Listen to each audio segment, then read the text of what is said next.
अगर आप एक हार्डकोर रेसलिंग फैन हो तो ये वीडियो आपके लिए होने वाली है, क्योंकि गाइस यहाँ पर पीडब्ल्यूआई की तरफ से रेसलर ऑफ द ईयर का नाम सामने आ चुका है। एईडब्ल्यू में मर्सिडीज मोन के डेब्यू को लेकर एरिक बिस्कॉफ ने मर्सिडीज मोन को मॉक कर दिया है। एईडब्ल्यू के इस हफ्ते डायनामाइट शो के बाद एईडब्ल्यू ने एक और बड़े रेसलर को साइन कर लिया है।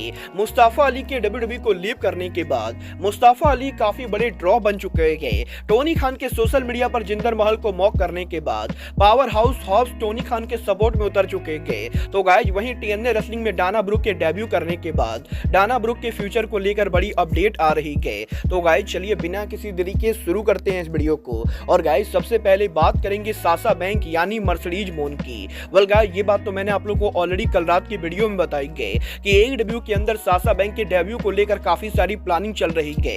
और रेसलिंग ऑब्जर्वर एंड्रू जेन का ये कहना है कि साशा बैंक के एईडब्ल्यू को ज्वाइन करने के बाद साशा बैंक एईडब्ल्यू के वुमेन डिवीजन का फेस बनने वाली है और वो यहाँ पर पूरे वुमेन डिवीजन को कैरी करने वाली है। बट गाइस यही साशा बैंक के एईडब्ल्यू में डेब्यू के इन सभी रूमर्स के बाद अब यहाँ पर डब्ल्यूडब्ल्यूई सुपरस्टार बेली के लेटेस्ट इंटरव्यू के अंदर बेली ने यहाँ पर साशा बैंक के साथ उनके रिलेशनशिप को लेकर बात की है। जहाँ पर बेली का ये कहना है कि साशा बैंक उनकी अब तक की फेवरेट ओपोनेंट है। और गाइस यहाँ पर बेली इस चीज को देखने के लिए बहुत ही एक्साइटेड है कि साशा बैंक और बेली दोबारा रिंग के अंदर आमने सामने कब होती है। और गाइस बेली उस टाइम का इंतजार नहीं कर सकती है जब वो दोबारा साशा बैंक के सामने रिंग के अंदर खड़ी होंगी। और गाइस यही बेली के इस तरीके के इंटरव्यू के सामने आने के बाद अब एक बार फिर से इस चीज को लेकर रूमर चल रही है कि पॉसिबली बेली यहां पर इस चीज को टीज कर रही है कि साशा बैंक डब्ल्यूडब्ल्यूई के रॉयल रंबल पर रिटर्न कर सकती है।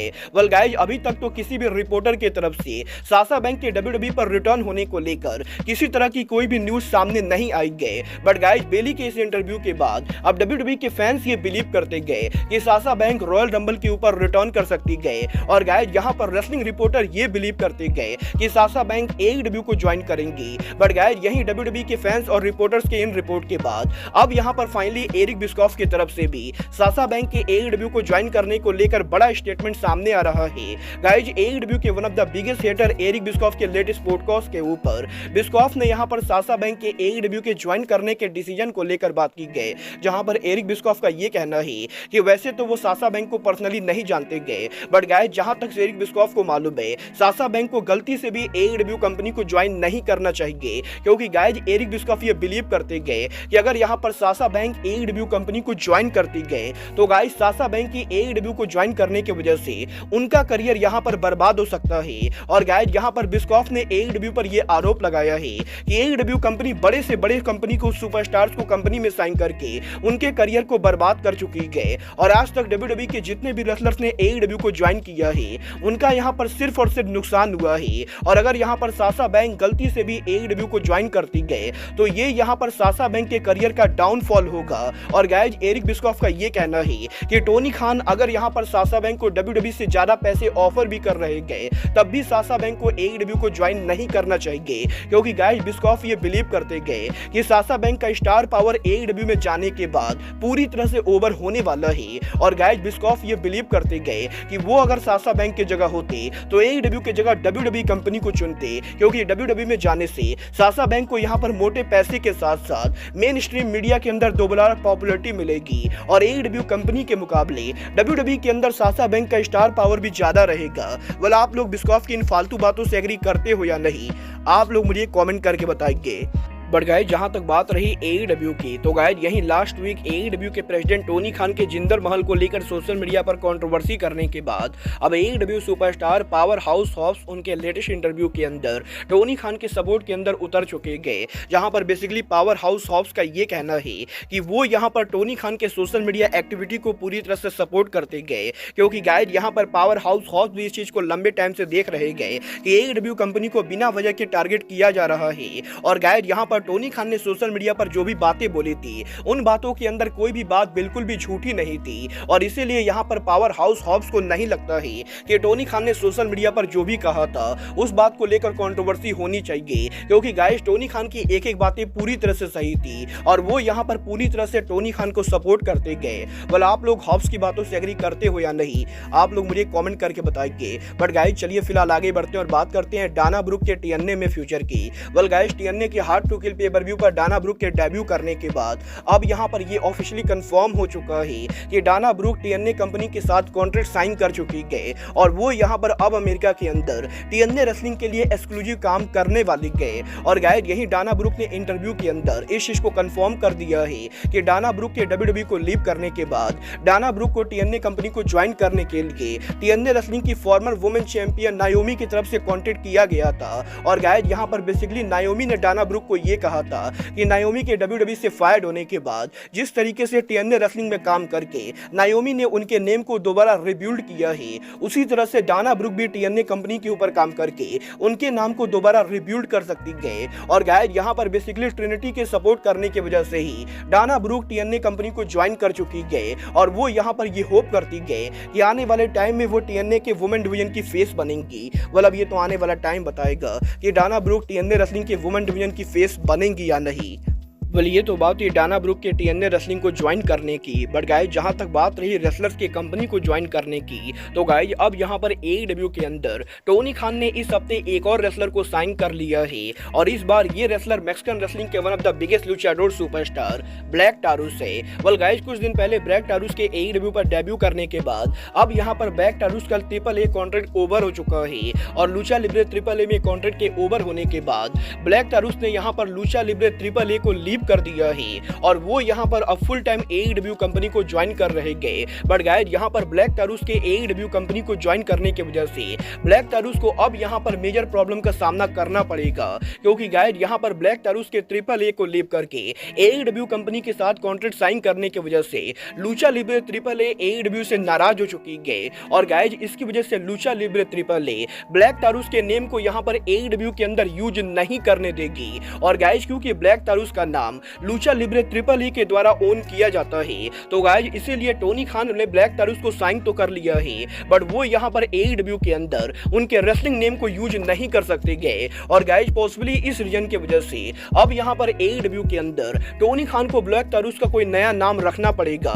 वेल गाइस जिस तरीके से ट्रिपल ए ने हरकतें की गए उसे देखकर मुझे ये चीजें काफी हद तक लगती गए कि पॉसिबली लूचा लिब्रे ट्रिपल ए और एईडब्ल्यू के बीच में पार्टनरशिप यहाँ पर बहुत ही जल्द ओवर होने वाला है, क्योंकि गाइस अगर ये दोनों कंपनीज पार्टनरशिप के अंदर होती तो गाइस किसी भी कीमत पर Lucha Libre triple A Black Taurus के नेम को यूज करने से नहीं रोकती। बट गाइस क्योंकि हाल फिलहाल में टीएनए और ट्रिपल एच के बीच में ऑफिशियली यहाँ पर पार्टनरशिप हुई गए, तो गाइस पॉसिबली इस पार्टनरशिप के बाद अब यहाँ पर एईडब्ल्यू और ट्रिपल ए की पार्टनरशिप ओवर होने वाली गए और एईडब्ल्यू के back to back triple A के काफी सारे लुचाडोर को साइन करने के बाद डेफिनेटली यहाँ पर एईडब्ल्यू और ट्रिपल ए के बीच में इस समय कहीं ना कहीं टेंशन चल रही गए। वेल देखना बहुत ही दिलचस्प होने वाला है कि टोनी खान के ब्लैक टारूस को साइन करने के बाद टोनी खान ब्लैक टारूस का डेब्यू कवर कैसे कराते गए।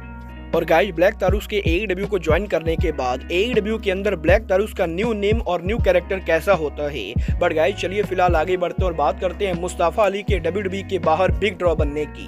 वेल गाइस ये बात तो हम सभी लोगों को मालूम है, अली के डब्ल्यूडब्ल्यूई कंपनी को लीव करने के बाद वो यहाँ पर इस समय उनका वर्ल्ड टूर कर रहे गए, जहाँ पर Mustafa Ali America, Canada, UK सहित लगभग दुनिया की हर बड़ी इंडिपेंडेंट कंपनी पर काम कर रहे गए। और गाइस अली ने ऑलरेडी यहाँ पर 2024 के अंदर करीबन 20 से भी ज्यादा कंपनीज के ऊपर उनके डेब्यू को अनाउंस कर दिया है। और यहीं अली के लगभग हर बड़ी इंडी कंपनी पर कंफर्म होने के बाद अब यहां पर इंडी रेसलिंग कंपनी ने इस चीज को कंफर्म कर दिया है कि मुस्तफा अली के उनके कंपनीज पर आने की वजह से उन कंपनीज को यहां पर काफी ज्यादा प्रॉफिट हो रहा है। और जिन इंडी रेसलिंग शो पर एवरेज 200 से 300 लोग आते गए, उन कंपनीज के अंदर मुस्तफा अली के नाम के अनाउंस होने के बाद उन शोज की अटेंडेंस यहां पर 300 से बढ़कर 500 हो गई गए। और गाइस बेसिकली यहां पर इंडिपेंडेंट रेसलिंग के ऊपर इस समय मुस्तफा अली एक बहुत ही बड़े ड्रॉ साबित हो रहे गए और मुस्तफा अली को देखने के लिए इंडिपेंडेंट रेसलिंग शो की अटेंडेंस दिन पर दिन बढ़ती जा रही गए। वेल देखना बहुत ही दिलचस्प होने वाला है कि अली के डब्ल्यूडब्ल्यूई के बाहर इतने बड़े ड्रॉ बनने के बाद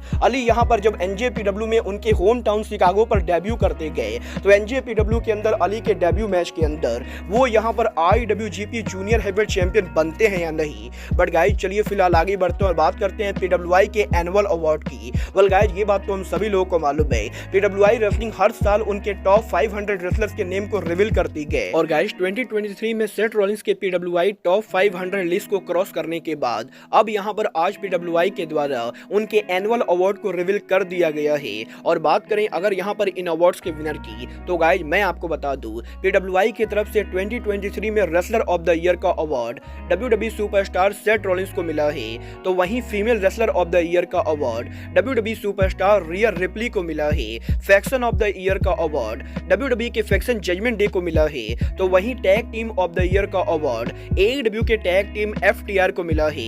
मैच ऑफ द ईयर का अवार्ड रेसलमेनिया 39 पर रिया रिप्ली और सॉलिड फ्लेयर के मैच को मिला है, तो वहीं inspirational wrestler of the year का अवार्ड ROH सुपरस्टार मार्क बिस्को को मिला है। कमबैक ऑफ द ईयर का award impact wrestling superstar Trinity को मिला है, तो वहीं मोस्ट इंप्रूव रेसलर ऑफ 2023 का award WWE superstar LA Knight को मिला है। रूकी ऑफ द ईयर का अवार्ड रेसलर सोल रूका को मिला है, तो वहीं indie wrestler of the year का अवार्ड मैट कार्डोना को दिया गया है। फ्यूड ऑफ द ईयर का award Sami Zayn versus bloodline को मिला है, तो वहीं most hated wrestler of the year का अवार्ड डोमिनिक मिस्टीरियो को दिया गया है।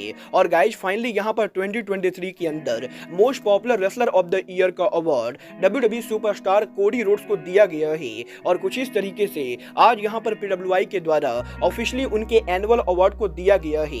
वेल वैसे तो मैं भी यहां पर मोस्टली अवार्ड से एग्री करता हूं, बट गाइज मुझे यहां पर ये तो कहीं से भी नहीं लगता है कि सॉलिड फ्लेयर और रिया रिप्ली के मैच को मैच ऑफ द ईयर का अवार्ड मिलना चाहिए, क्योंकि गाइज मुझे पर्सनली ये लगता है कि रेसल किंगडम 17 पर केनी ओमेगा और विल ऑस्प्रे का मैच 2023 में और किसी भी मैच के मुकाबले सबसे शानदार मैच था।